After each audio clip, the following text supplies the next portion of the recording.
شاہ صاحب اپنی کتاب انفاسُ العارفین صفحہ نمبر 144 پر ایک روایت کو نقل فرماتے ہیں.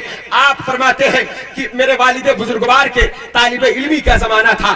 اکبر آباد میں مرزا محمد زاہد کی درسگاہ میں پڑھا کرتے تھے اور اکبر آباد مرزا محمد زاہد کی درسگاہ سے علامہ شیخ سعدی شیرازی رحمت اللہ علیہ کے کتاب کے چند سبق پڑھ کر اسباق پڑھ کر روانہ ہوئے گھر کی طرف. ایک لمبی گلی ملی اور سبق کو پڑھتے چلے آ رہے ہیں. اتفاق ایسا ہے کہ کتاب نہیں ہے, ذہن پر اعتماد ہے. درسگاہ میں بیٹھ کر استاد سے جو سنتے ہیں وہ ذہن میں نقش ہو جاتا ہے اور زبان سے اس کو پڑھتے رہتے.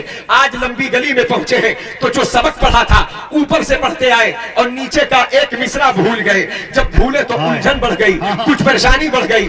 آپ کہتے ہیں میرے والد نے بیان فرمایا کہ جب مجھے پریشانی بڑھی اس لمبی گلی میں, کیونکہ غریب آدمی تھا, پیسے اتنے نہیں کہ کتاب خرید کے سبق دیکھ لوں. اب میں صبح مدرسہ جاؤں گا, اگر میں اپنے سبق کو بھول جاؤں گا تو بچوں کے درمیان, طلبہ کے درمیان میرے ذہن کا مذاق اڑایا جائے گا. اس لیے میں شرمندگی کا احساس کرتا رہا.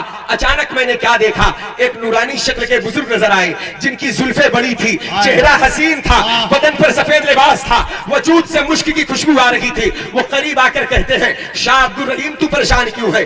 کہا حضور پریشانی کی وجہ یہ ہے کہ میں اپنے کتاب کا سبق بھول گیا. جب تک مدرسے میں نہ جاؤں گا, مرزا محمد زاہد کے پاس جا کر بیٹھوں گا نہیں, تب تک وہ مجھے یاد نہیں ہوگا. کہا کہ وہ سبق کیا ہے ذرا پڑھ تو شاید میں تیری مدد کر دوں, شاید میں تیرے کام آ جاؤں. کہا میاں آپ کیا کام آئیں گے, یہ تو علماء کا کام ہے جو پڑھنے پڑھانے والے ہیں.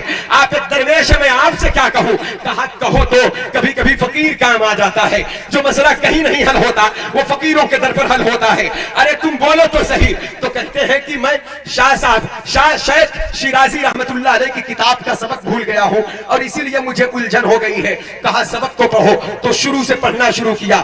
لاسٹ کے نیچے مقطع کے شعر پر آئے تو کہتے ہیں سادی بشوئے لوح دل از نقش غیر حق, اے سادی اپنے دل کی تختی سے باطل نقوش کو دھو ڈال. اس کے بعد کہتے اور پڑھو. کہا حضرت اسی کے بعد تو میں بھولا ہوں. شاعر کا شعر کا مفہوم مکمل تب ہوتا ہے جب اولا مصرے کے ساتھ ساتھ ثانی مصرع بھی لگا ہو. اور مجھے تو یہ تو علم ہے کہ دل کی تختی سے باطل نقوش کو دھو ڈال, مٹا ڈال. کیوں دھو ڈال؟ وہ بات نیچے آنے والی ہے اور میں وہی بھول چکا ہوں. تو آنے والے بزرگ کہتے پھر پڑھو. تو پھر پڑھنا شروع کیا. پھر کہتے سادی بشوئے لوح دل از نقش غیر حق. تو آنے والے کلندر نے کہا علم کی راہ بحق نہ نمایت جہالت است.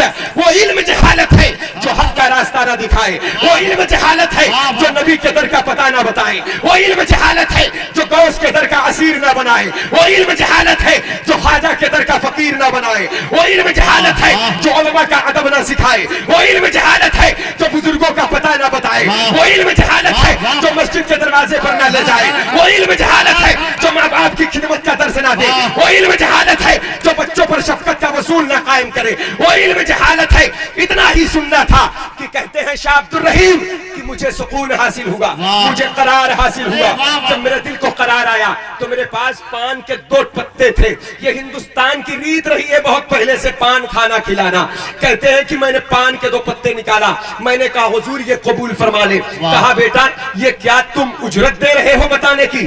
کہا سرکار غریب آدمی ہوں, کتاب خریدنے کے پیسے نہیں, میں اجرت کہاں دے سکتا ہوں. یہ ہدیہ تشکر ہے, یہ نذرانہ ہے. بزرگوں نے قبول فرمایا, آپ بھی قبول فرما لے.